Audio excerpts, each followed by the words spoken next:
They will go with all these that we are talking about. So they will therefore be classified under what? Under land and building. That is all property interest, right? So they will not be treated as part of plant and machinery unless there is a special request for it. And where there is such special request, there must be disclosure. Very, very important. So that we do not mutilate the meaning of the value we have disclosed or that we have delivered in our valuation report. Okay, so this is what we call borderline asset. And that therefore means that what constitutes plant and machinery, right, does not include borderline assets. So if you have questions to answer and it's talking about constituents of plant and machinery, yes, you might need to mention about that to buttress your point, you know, but and you need to assert the fact that such assets will not be, they are not part of the constituents of plant and machinery for the valuation purpose, valuation of plant and machinery, right? They will rather be valued as part of land and building. Okay, so that is a borderline asset.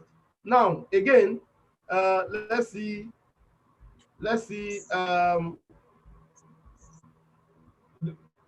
other aspects, I mean items of plant and machinery that are to be considered, that constitutes, that your report, your valuation has to focus on. And these are some of what I listed here. In the first instance, any plant or machinery along your production process or your production line, that there is no argument about that, right? Any features or fittings that are being used as part of the production process, office equipment, including computer, office furniture that are contributing to the production process. Let me give you an example, even under tools and equipment. For example, if you have a container that serves as warehouse, that is warehousing your raw materials or your finished product, it is part of your plant and equipment for valuation purpose because it's contributing to the production process. Okay, forklift, as I give as an example, is contributing because it's lifting, either it's lifting the raw materials or it's lifting the finished products or it's lifting your packaged product and things like that. That's like a movable vehicle, right? Vehicle. So all those come under plant and equipment. So the forms of your plant and equipment will vary from sector to sector, industry to industry, and valuers are expected to be familiar with all this. It is not compulsory. We are not encyclopedia of knowledge. It's not compulsory that you must have everything here about your production lines, but at least we should be familiar. If you have a job to do, then we should know how to source for information, to be familiar with what constitutes the production line, so that we know when we are executing our valuation, we know what to do and what to follow. And in terms of items we pay attention to, these are some of the items that I've listed out. Tools and equipment, mobile plants, right? Like for example, you can have mobile crane. It's a mobile plant, mobile crane, okay? That is for like construction company and the like. Even I think the ports, we have mobile crane, and maybe cement producing companies and things like that, we have mobile crane. So, excuse me, please. So all these are primary constituents of the content of plant and machinery. No argument about them. Okay. Now, but as we go further, we equally have some items that are not to be included, but they might be tempting. They appear as if this type of item, are they not part of tools, for example, or are they not part of do they not appear as part of equipment? Let's see them. One of it is product dedicated items, like a mold, right? When it is product dedicated, you don't treat them unless there is request to do that. By international best practice, product dedicated items are to be excluded. So they are not part of your constituents of plant and machinery for the purpose of valuation. Spare parts is not part of it. As a matter of fact, injection of spare parts will only be valued with the plant. You don't value spare parts individually. When we get to depreciation, for example, we will be talking about curable and incurable depreciation. We will understand that more. The moment, for example, you have a 40 item in a plant, right? Let's say a switch is faulty. You remove that switch, you put a new switch out of your spare part, pick one, put it into the plant. What happened to the life of that plant? You renew it, right? You renew it. You restore the life back. By so doing, that plant will be the one to assume the value of the spare parts that you have used. So the spare parts are not to be valued independently on their own. Okay. Then you have and the corollary of that is that where that plant remains with a faulty switch, you will value it as such too, less the cost of replacement. So you see, I think that's very explanatory enough for us to understand the role that spare part plays and that they are not to be valued separately. Then operating software, stock of materials, inventory, stock of materials, they are not part of plants. You know, they are consumables. They come under what we call current assets. They don't even belong to the group of fixed assets. So they are not qualified, right? Then we have work in progress, you know, they are consumables too. Your finished products, finished goods, they are to be sold. They are items of sales. They are not part of the production process. They are not assets, fixed assets to be, you know, used for production process. So all these items, they are primarily, and use the word primary, please, and it's for a purpose. This language, primarily not included. They are primarily not included. That means by standard, you are not expected to include them. However, the client's terms of your engagement might require it to be, or require any, like some of them to be included. Like for example, maybe finished goods, or in some cases, maybe product dedicated item, or in some cases, maybe inventory. We have seen cases of valuers anyway carrying out valuation inventory, but that's just by the way. So where such is required, there must be disclosure in your valuation report. Now, for the purpose of the exam, they are not to be included. And let me give you an example, a case, the typical question in this direction. There was a year, now I set a question and gave a list of items that you have to value plant and machinery of an organization. And they now identify different items that you see when you go for inspection. And they have series of items, some of them modules together. Like you have a case of a trailer with container, they'll give you value of trailer, they give you value of container. They now say loaded with so raw material, they give you value of raw material. You should be able to know out of that kind of example, the one that that constitute plant and equipment, the one that does not constitute plant and equipment. In this example, your trailer is a vehicle, is part of your plant and equipment. Your container is for storage, is part of it. But the content, which is raw material, is not part of it. Even if it was 1 billion, it's not part of what you consider. So you can have this type of a question. Instead of asking you direct question, explain what constitutes or give details of what constitutes plant and machinery. I've seen that question in the past. So you can have the like of that question. And beside that, when we go for valuation, because what we are doing is not only for exam, it's equally for us to keep ourselves with the skill of becoming professional surveyors and valuers. So when you go for valuation, you should know what to attend to and what not to attend to, unless there's special request to do so. Okay, so then I think I'm here. Now, we are still under what constitutes the constituents of plant and machinery. I've given you the list of what are primarily considered. I've explained what borderline asset is and why it can go with land and building. Okay, I've equally explained that there are some assets that might appear tempting to be like tools and equipment, but they are not to be considered. Like those assets I gave you in terms of spare parts, in terms of inventory, that's of raw material, in terms of work in progress, those are even consumables. They are current assets. So now another side that I want to mention is about intangible assets. Primarily, plant and equipment or plant and machinery valuation does not concern intangible assets. They are not part of what constitutes plant and machinery. But what are the examples of intangible? I need to bring about this slide because you might have in your questions that will give you, things like this. And just as we have it in your study pack anyway. So we have array of examples of intangible assets. Among them is what we call trade secret. You have trade name, you have trademark, you have goodwill. Everybody knows goodwill, right? You have patents, right? So many and so forth like that. All these are intellectual properties, right? So they constitute what we call intangible assets. Ordinarily, they are not part of plant and machinery valuation. However, I need to mention that in some cases where you are not focusing on including goodwill, for example, or brand name in your valuation, right? Some purposes of valuation and method of valuation cannot exclude, or we make it practically impossible to exclude them.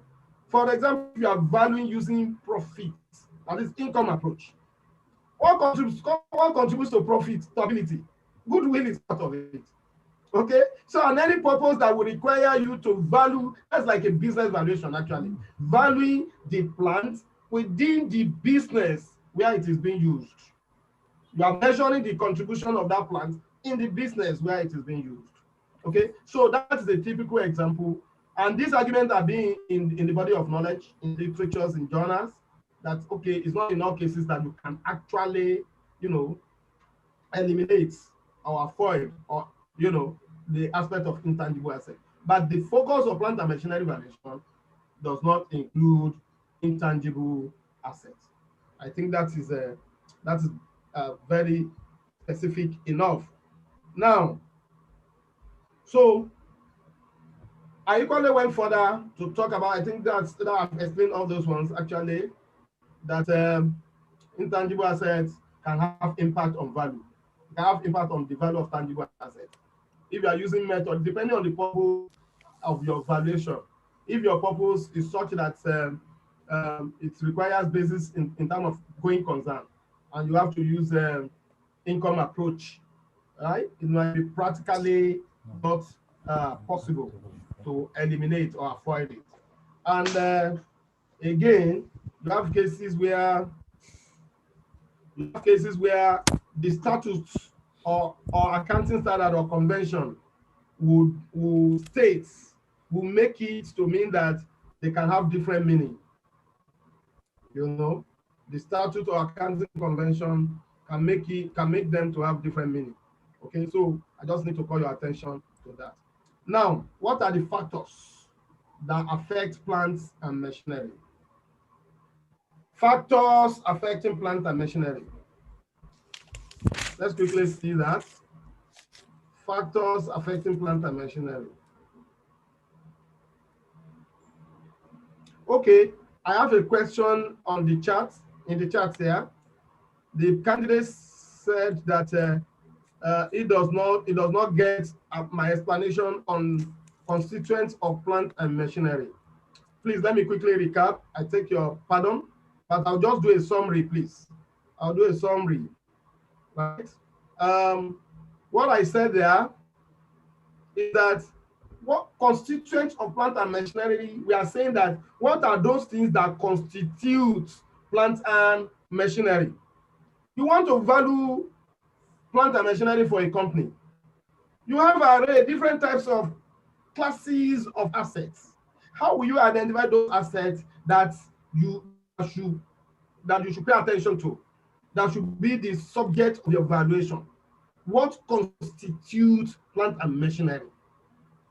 So, we started by saying that what constitutes plant and machinery will be assets of plants, machines, equipment in the production line and in the production process. In the production line and in the production process. Okay? And I said, yes, there are other forms of assets that appear as plants. They are really plants or they are really equipment or machines. But they constitute what we call borderline assets. Borderline assets in the sense that when they appear in the nature of plant and equipment, and they can actually be used for production process, but in their own case, they are serving buildings or they are serving property interests. In that means, if they are serving property interests, and in the case of any sales of such a property, such equipment that are rendering those services, we have to be sold with them. Condition of sales, therefore, we are talking about if they are removed, maybe they will constitute obsolescence, maybe functional obsolescence, reduce the functionality of the building. They can bring the value down. In that wise, they will be treated as part of land and building. That means such borderline assets are not what? Part of what constitutes plant and equipment or plant and machinery. They are not part of constituents of plant and machinery. Okay? Now, but I went further to say that, yes, in terms of plant and machinery, I gave you list. Let me quickly go to that slide. Where is it? Okay. This. Yes, I gave you list of assets that you can readily identify that will come either under plant or other machinery. There, within it, do we have some that fall along your production line, the process line, as a plant? You have some that they contribute to the production process.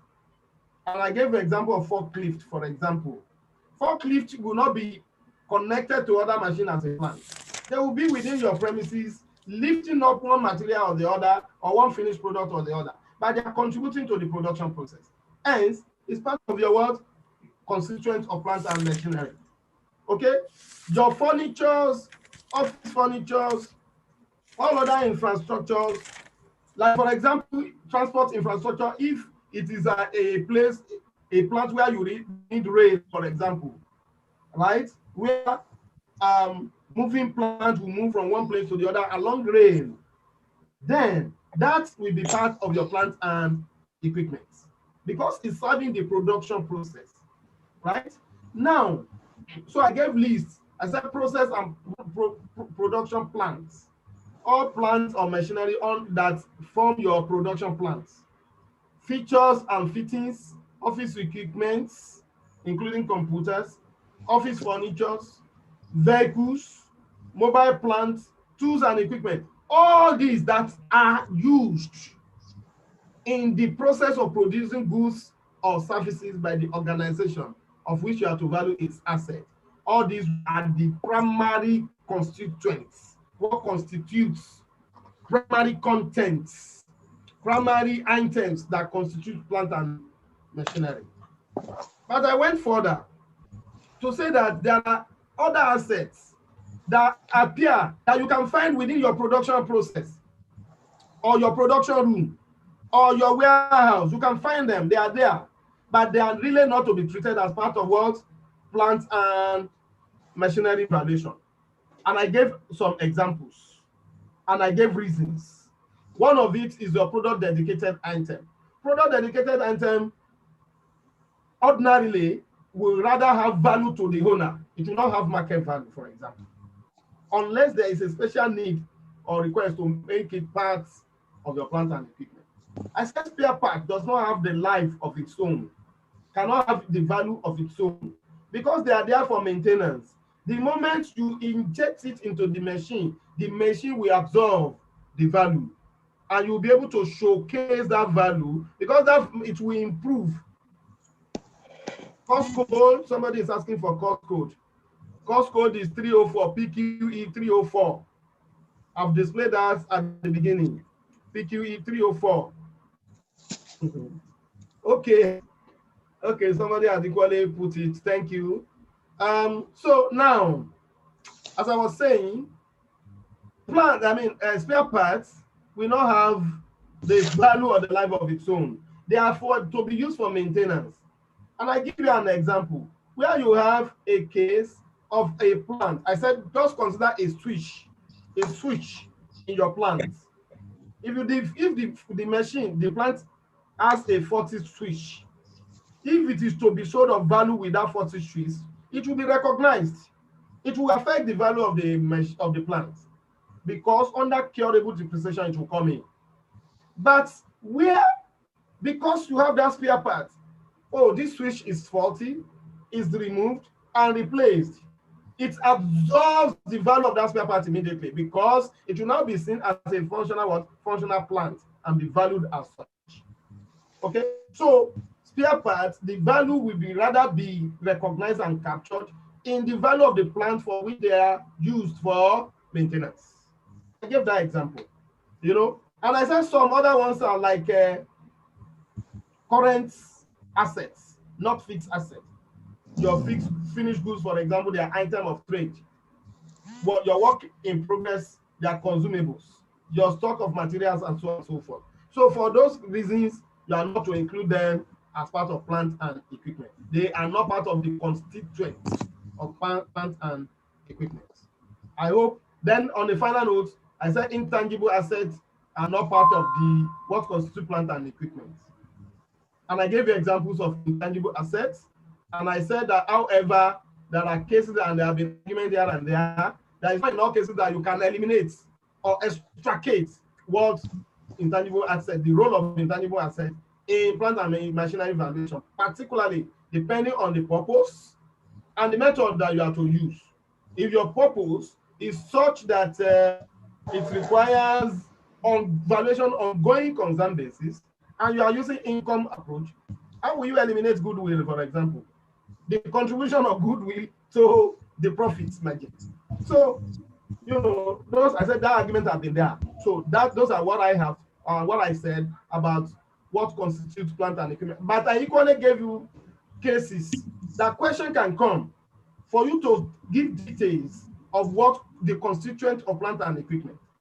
I equally said the question might be case study based, in which case it's not coming directly. They give you scenario. They now give you list of assets, and they will model everything together. They want you to be able to identify, you have to talk about the place, you know, the role of each and every one of them, the place of them in your valuation. So you have to identify the one that you are to be included, the one that you are not to be included, and why you are not including them. Okay, so those are what I have. Then somebody said I should go back to what I said about chattel. Chattel, I put a simple definition. I said movable assets. Movable, something like something that you can easily carry, something that you can easily move around. It should have been appropriate to just say personal goods, personal assets. However, chattel goes beyond defining it as personal assets. When we say personal assets or goods, we are talking about chattel personal. I call it as there's what we call chattel real. The movability in chattel real has to do with evolution of time. It's not of indeterminable period. Hence, that's like what we call leasehold interest. Chattel real. Chattel real. It moves with time. Unlike freehold, for example, it remains perpetual. If you have a look at the perpetuality there, it means it remains stagnant. It's not moving anywhere, because 20 years after it will still remain what? Freehold. 100 years after it will still remain freehold. It's not moving to anywhere. Whereas if it's a leasehold with evolution of time, what happens to it? It moves. It reduces. Like in the language of your land and building, you say it's a wasting assets. Okay? So that is what chattel real is all about. So I gave that, and I think that's the candidate that want me to explain chattel should have that. Now, in another chart here, in a plant that has a spare part, where cost of replacement is removed during valuation, is this cost of replacement equal to the cost of the spare part? I don't seem to understand that question, but let me try to see if I can answer what the candidate is trying to say. Or let me just put it this way: you don't value spare parts. Okay. Now, let's take a case, the one I gave. Or let's say you have a plant. You have a plant in a brewery, for example. You have series of pump. Let's say in one of the pump, the capacitor is 40. If the capacitor is 40, that one is what we call curable depreciation. Because the moment you remove the faulty item or parts out of it and put a new one, the life gets what? Restored back. Then you restore the value back too. Okay? You renew the life and you restore the value back. Okay? Now, but I now gave an example that where you have such a pump, for example, with 40 capacitor, compared to a pump without 40 capacitor, their value will not be the same. That's very logical. A buyer will not pay the same thing for two. A buyer would rather say, okay, if I'm paying X naira for the one that is functional with good capacitor, I would rather pay X minus Y naira for the one with 40 capacitor. It's already taking care of what? Taking care of the cost to fix the capacitor. So Anna said that is the value of replacements, the value of using spare parts. How spare parts, how the value of spare parts reflects in your plant or in your equipment. The moment the 40 capacitor is removed or the 40 item is removed, you go to the spare part, you fix it there, it will absorb, you know, the value of that spare part. So the cost of the replacement, cost of fixing and every other thing will be part of the value of your work, of your asset. As a matter of fact, when we get to depreciation, we'll be talking about it. That's what we call cost of care. We'll be talking about that more under depreciation. Okay. So in this case, I don't know if that addresses what the candidate is trying to say. In a plant that has a spare part, where cost of replacement is removed. You are not to remove cost of replacement. I don't understand that. But where there is a spare parts and the spare part is used in the plant will have improved value because it's now functional.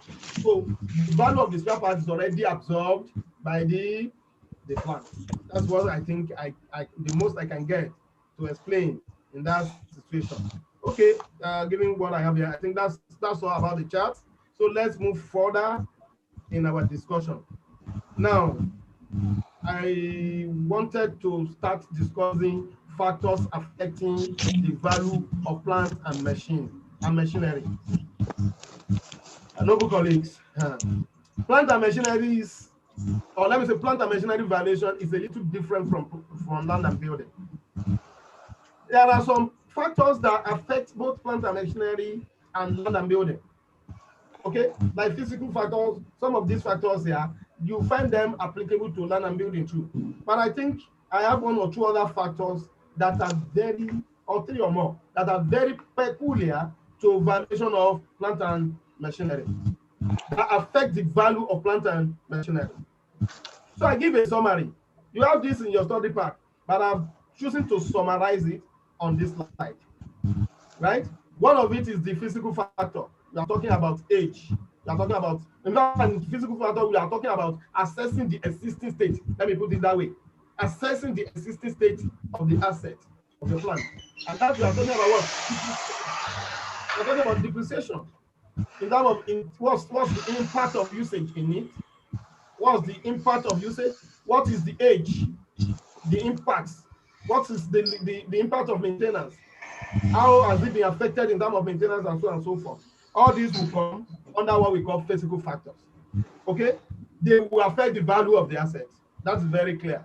But as I said, they are not so limited to plant and equipment. But in plant and equipment, yeah, particularly when you talk about functional obsolescence, you talk about intensity of use. Then statutory regulation. There, I said this is what we call government policy. Government policy. Incidentally, this is very, very, very peculiar to plant and equipment. Government policy is very, very peculiar to plant and equipment. Why? Because number one, majority of our plants and machinery, they are imported. They are not produced locally. Right? We are only consuming here. We are only using them. So because of the fact that they are imported, a lot of government policies regarding importation tends to affect and impact on the value of plant and equipment and machines. Okay? Again, apart from that, government policies on products. If government is saying this type of product, we don't want it in our society again, it will kill the value of the plant and equipment. Don't forget, okay, sorry, when we get to obsolescence, we'll be talking about that. It will introduce what we call element of what? Externality, which is economic obsolescence. Because so long the asset is no more desired in the society, sorry, the product from the asset is no more desired in the society because of government policy, right? The value of such asset will come down. I give you an example. In Lagos, sorry, majority of us might not be from Lagos, but in Lagos, before they proscribe the use of keke napep, that is tricycle, you can see how the price of tricycle was moving in Lagos market. But with the proscription, with the ban, right? The demand for tricycle had been what? Had been discouraged. Discouraging the demand, therefore we will have what impact? We have impact on demand and on the price, right? The price will come down. So that is how government impacts, government policy in terms of statutory regulations and what have you can affect, the value of plant and equipment. Even again, under statutory regulation, you have cases of because of the required regulation for production of certain goods and services, right? The value of demand for a certain type of plant gets discouraged. So all those things constitute factor, excuse me, how government, statutory regulation or government policy can affect the value of plants and machinery, right? And we have economic factor. Under this economic factor, I said basically economic factor, I take them to be fiscal policy. Fiscal policy, right? Under fiscal factor, remember I gave you a tip. I said depreciation. Where I have the opportunity of summarizing for you, I do. So that you can, when you remember depreciation, just write every factor that can affect depreciation there. You will answer the question effectively. Then under the statutory regulation, I said government policy. In terms of importation, in terms of, importation of the product, importation of raw material, where raw material becomes a problem to be imported, it will affect the utilization of the plants, then it will bring the value of the plant down. Then in terms of government policy on the product itself and the services, and so on and so forth. Then here, under economic factor, I said fiscal policy. Government policies in terms of exchange rate, for example. Hey, noble colleagues, think of how much was a Toyota Corolla about 5 years ago in Nigeria, 5 million naira. Today, how much is Toyota Corolla? How much is Toyota Corolla today? About 19 to 25 million, depending on the model.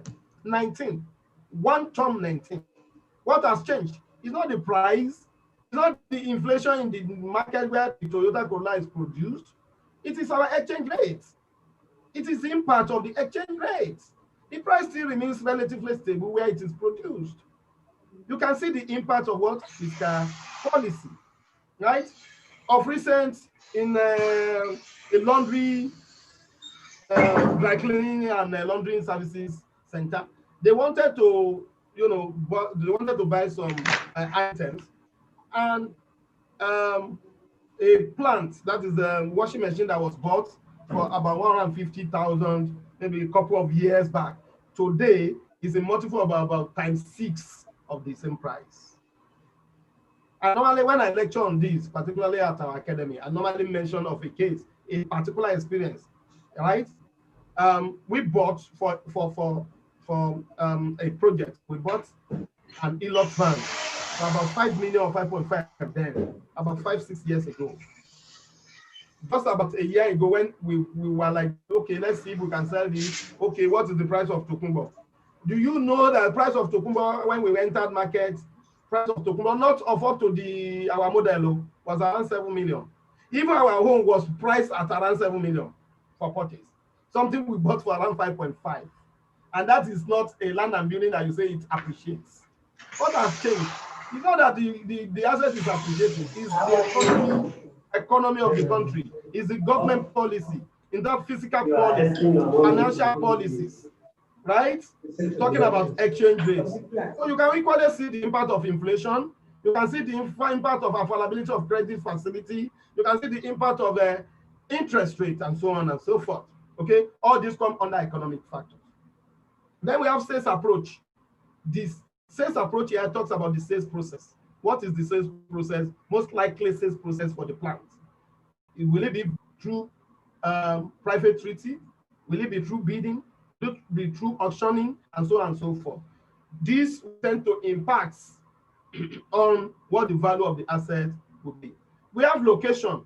In terms of location, what I need you to grab in terms of location is actually talking about the state of the market. The state of the market, right? In fact, it's better captured as state of the market. Is it a matured market for the kind of plant and equipment? If it's a matured market for the kind of plant and equipment, noble colleagues, the value will always be very, very high. If it is not, right? Okay, let me give you an example, even though that one is a chattel. Before COVID in Nigeria, we even have plants that will give you as an example there. Before COVID in the whole world, what is the place? What was the place of a face guard and nose mask? No value. Nobody care about them then. But today, it's a very active market. When you talk about face mask or face guard, everybody is dying for it. Okay, that is a typical example of state of markets. Equally, all equipment deployed to sanitize, to screen people, they now have value in the market because the market has called for it. That's a matured market. So there is buyer availability. Buyer are readily what? Available. Convenience of transaction is there too because it's an active market. But when you talk about location relative to remote areas, you will definitely experience passive market. Markets will be low, and therefore, then tendency of the value of assets coming down. Now, then time of sales. Time of sales talks about seasonality, about the sales, about different items. A good example that I can use to drive home that for your understanding is simply put, the aspect of, let's say, air condition, for example, or cooling plants.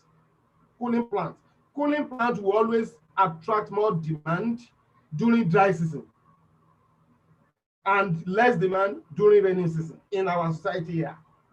If you go to people that sell like LG, Sharp, and what they like, you will experience that. Me, I've always been experiencing that. So I can tell you that categorically, right? The demand for it will always increase during dry season because that is when services of those things are required or they become so obvious that you need them. So that explains time of sales, time of seasonal nature of the sales of some assets. Then I said nature of markets.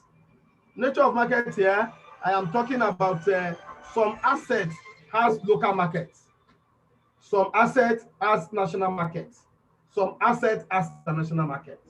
Okay, there are plants that that if it were to be offered in the market, it has a national market. There are plants that has local markets and so on and so forth. So all those come under nature of markets. So the nature of the market will determine the scope, the sphere of where the market can draw, the plant can draw demand from. And if that will tend to affect the value, because anything that affects demand, of course, we should know that it's going to affect the value. Okay, now, before I go to the charts, let me quickly round up factor affecting the value of plant and machinery. Before I go to the chart. Now, I have other peculiar factors. I have these other peculiar factors, apart from the one we have mentioned, right? One of it is the changes in technology. Changes in technology tends to affect value of plants drastically, plant and machine, drastically. So drastically, such that it can introduce technological obsolescence, even functional obsolescence immediately, right? Unlike land and building that will say that it appreciates over time, plant and equipment tends to depreciate in value, to come down. Why? Because of advances in technology. because of modernization, because of more efficiency in machine productions and things like that. So technology changes in technology tends to introduce or tends to affect value of plants and machines. It affects value of plants and machines, and it's a peculiar factor. If you compare that to land and building, over time, land and building increases in value. But in terms of plant and equipment, it rather comes down because technology, you see modern technology coming up. And that's why you talk about technological obsolescence or functional obsolescence and so on. So when we get to obsolescences, we'll be discussing all those ones in detail. Now, again, another important one that is peculiar to plants and machinery is the market of the goods and services. The market of the goods and services that the plant produces. The market of the goods and services that the plant produces. Okay, let me give you an example. That is it. This one, market of the goods and services that the plant produces. It affects, right, the value of plants. How? If the market of the goods and services produced by the plant is very, very keen, there are a lot of demands for it. Okay, the value of the plants will go up, particularly in the business. Everybody knows that the value of the plant will go up, particularly in the business. That's going concern. Even if you are looking at open market valuation, the value, noble colleagues, will go up too, because it's producing products or services that the market is readily available, people are buying. There will always be other people that will be interested in going or venturing into the same process. So the value will always what? Go up. Where the market is down, there's no market for the services. What will happen to the value? It will come down. I like to always give one example. I would have said you should answer me, but you can answer me in your mind. In Nigeria, where we are, why we use fan and we rush to use cooling system like air condition, what is the market? Let's start from there.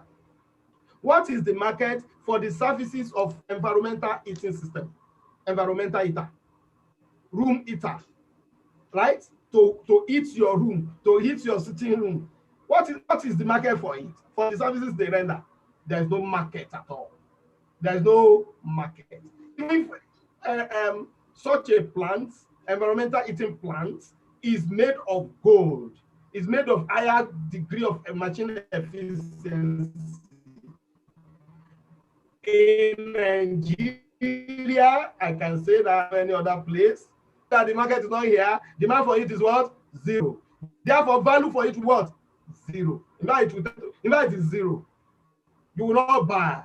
Nobody will place value on it. You can see the effect of what? The market for the goods and services that the plant produces. Again, another one that is peculiar. Wow, chat is coming here. I hope I'm safe. Okay. Another one that is peculiar is operational efficiency. I have two issues to discuss under that. Operational efficiency in terms of the operation of the machine, in terms of technical know-how about handling the machine, right? If the machine is efficiently used, the value will go up because the contribution of it to the business will be very, very high. So going concern value, we call it the high. Okay. Again, another leg to operational efficiency that I have to say is the aspect of managerial efficiency, management competence. If you don't have good management to handle the organization, to handle the use of the equipment, there will be a lot of, untapped potentials. What we call inutility will come in. We'll see that as we go to obsolescences. We'll be discussing that.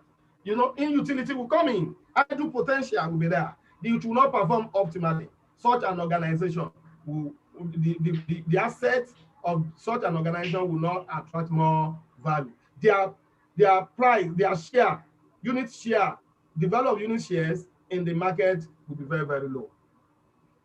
When I get to this stage, I would like to give an example of what we call Coca-Cola. Noble colleagues, Coca-Cola is such a product that they are so efficient that they have even captured for themselves what we call virtual monopoly. People don't even, in fact, in some villages, people who want to buy soft drinks, maybe they want to buy even another soft drink, they will say, do you have Coke?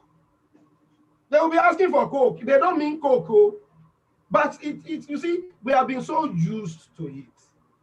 And that is talking about what? Efficiency, and they are making a lot of money, right? If you compare Coca-Cola and Pepsi-Cola, the product seems to be basically the same. As a matter of fact, I've attended a class where they told us that the chemical, the raw materials are basically the same, and their plants are basically the same. But what is the value of the shares of Pepsi-Cola? What is the demand for Pepsi-Cola as products? What is the demand for Coca-Cola and their shares? This is a function of operational efficiency. Captured for themselves element of virtual monopoly, and that is adding to the value of their plants, of their asset, because those are what you are seeing reflecting in the per unit share of the company, the different companies. So I hope this has been able to explain vividly enough the peculiar factors affecting plant and machinery value. Now let's quickly see what we have in the charts before we proceed to another aspect. I think that's another topic that we'll see. Okay. I cannot hear any longer. Okay. Somebody responded that there is no market. I think that is talking about environmental eater or environmental eating plants. I think somebody said no market. Another person says zero. The market will be what? Zero. I agree with you perfectly well. And when market is zero, noble colleagues, that means what? There is no value. We call it economic obsolescence, 100% economic obsolescence. It will hit completely. When it's 100%, the value of the asset will be zero. Don't pity them. When you can identify economic obsolescence and it's 100%, value of the asset is what? Zero. Okay, at this point, let me quickly mention something, which we will discuss maybe later in the course of my class with you before the end of the 2 weeks. What makes economic valuation? That is what you have just said. What makes economic valuation different from engineering valuation?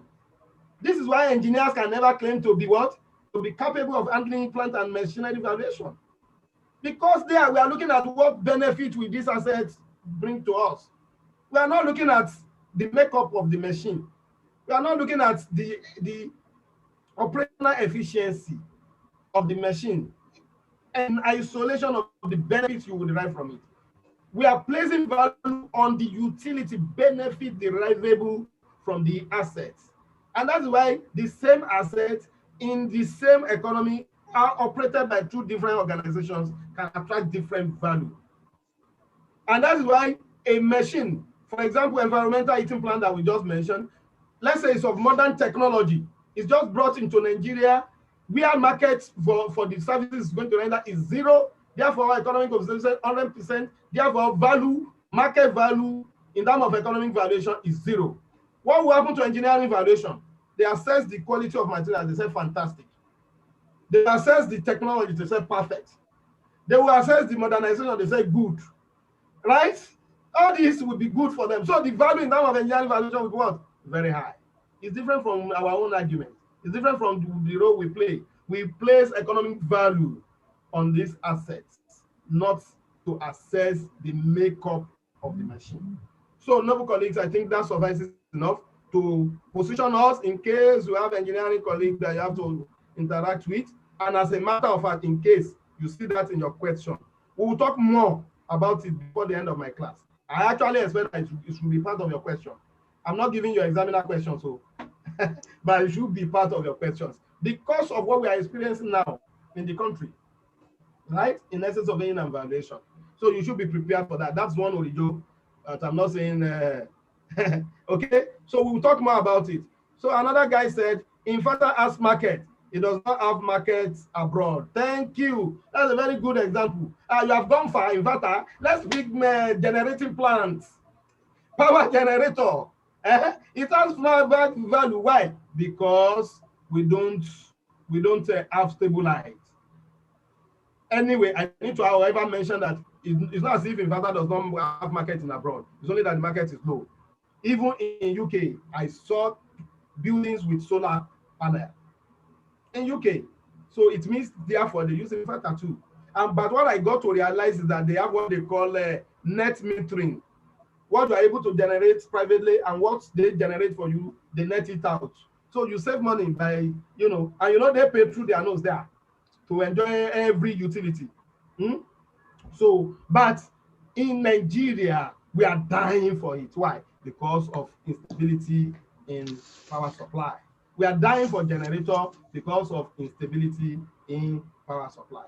Okay, so that's a very good one. Another guy said, sir, if the economic value of a machine is 0, so what is the place of cost method in determining the value of the machine? Thank you. If you use cost method, what purpose are you using it for? Don't worry, we'll get to method of valuation. If you use cost method to value, right, and you value it depending on the purpose, if it is market value, please listen, and you have used cost method. In using cost method, you have now identified, in cost method, you will identify economic obsolescence, you will identify physical obsolescence, you will identify technological obsolescence, right? We identify physical deterioration, curable or incurable depreciation. All these come together as what we call accrued depreciation. You have to net them off from the value of the asset now, don't you know? When economic obsolescence is now 100% of your value, what happens to the value of your asset? It will be 0. My colleagues, 0. That cost is still cost we are talking about. But where you are doing that valuation for insurance, for example, economic obsolescence will not come in at all. Whether it performs or it does not perform, the asset is still there. Then is the makeup, is the cost of replacing it in case of any eventualities, depending on the basis that you will look at for. So I hope that answered that question. A lot of, please, you have to take it easy as you are pumping in your chat. But don't worry, I'll take time as much as possible to see. Okay, I've answered that.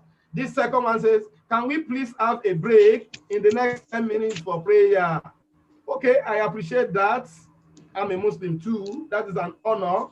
I want to take advantage of that too. So with special apology to all our non-Muslim participants, we will take 10 minutes off. Maybe this is to 4. Let me take it to me now when it is 3:45. Please, we'll take 15 minutes off. So we come back 4 o'clock. We'll come back 4 o'clock. Okay, then thanks for that. Another one is saying, hello, sir. Hello, please, sir. Take a, what is this? To the second page.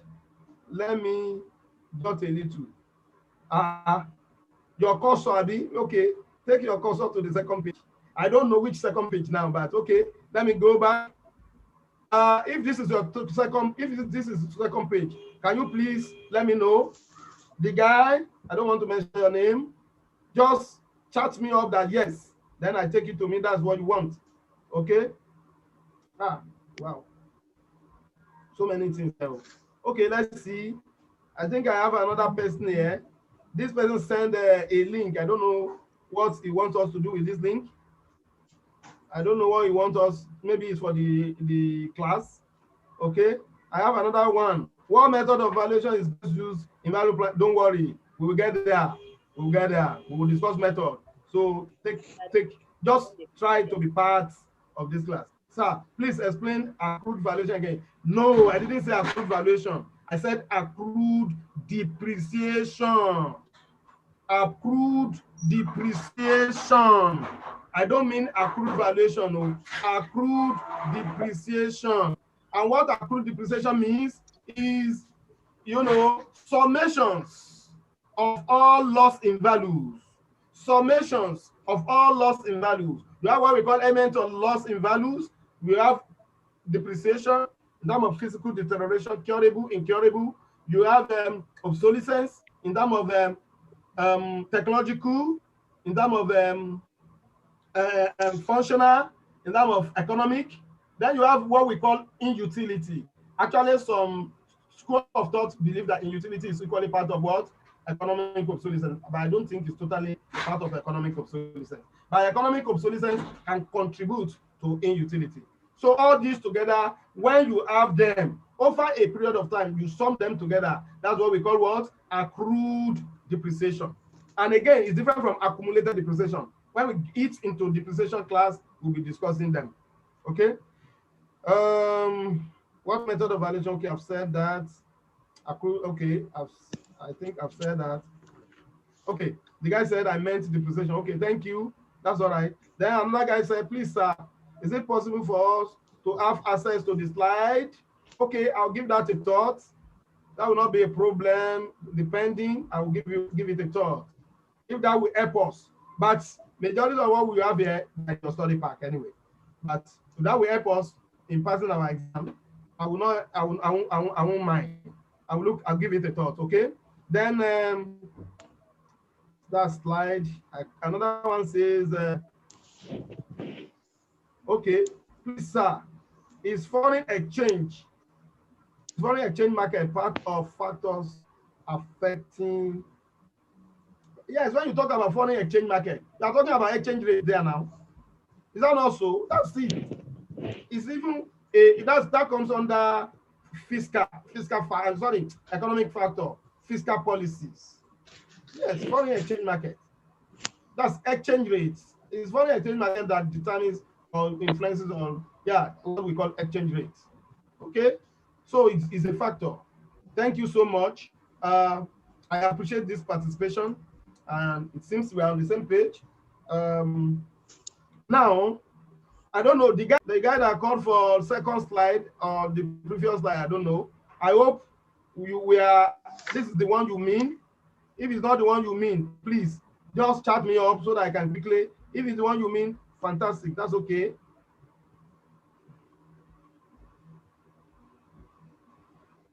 And again, if I'll be availing you this slide, you might not need to start jotting extensively. You know, I might not have choice, even though it's my intellectual property. Can somebody place value on this intellectual property for me so that I will know how much I'm going to sell it to candidates? You have to place value on this intellectual property for me and chat me up. Okay, chat me up. Okay, thank you. Oh, we have no choice. We are all in it together. Okay, I am actually to enter into another one. I'm actually to enter into another topic. Maybe we should have a break now for the prayer. Then I come and hit this one running. This is basically talking about purposes and bases of plant and machinery valuation. Purposes. Sorry, before I go, I think it's about 5 new messages are coming. Okay, I see somebody saying, okay, your number, sir. Okay, no problem. I will do. I'll avail you my number. I appreciate that. Okay, another person is saying, somebody vehicle bought 5 years ago, 5 million compared to value of Corolla costing 25 million now. But the guy is saying at somebody, maybe the lady is selling cars or whatever, I don't know. Yeah, that is it. Then another, okay, thank you. Okay, those are comments. Hello, sir. Can we go on break now? Okay. Yes, we are proceeding on break now. I'll okay, come back 4 o'clock, please. Okay, 4 o'clock, we come back. Special apology okay. to non-Muslim among us. Thank you. Thank you, sir.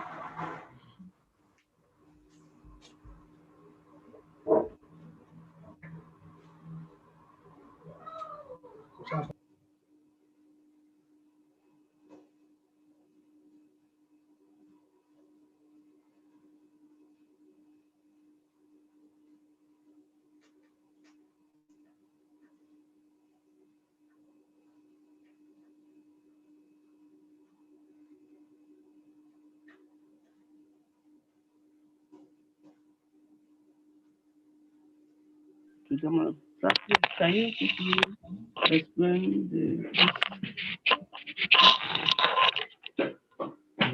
Okay. Oh, no.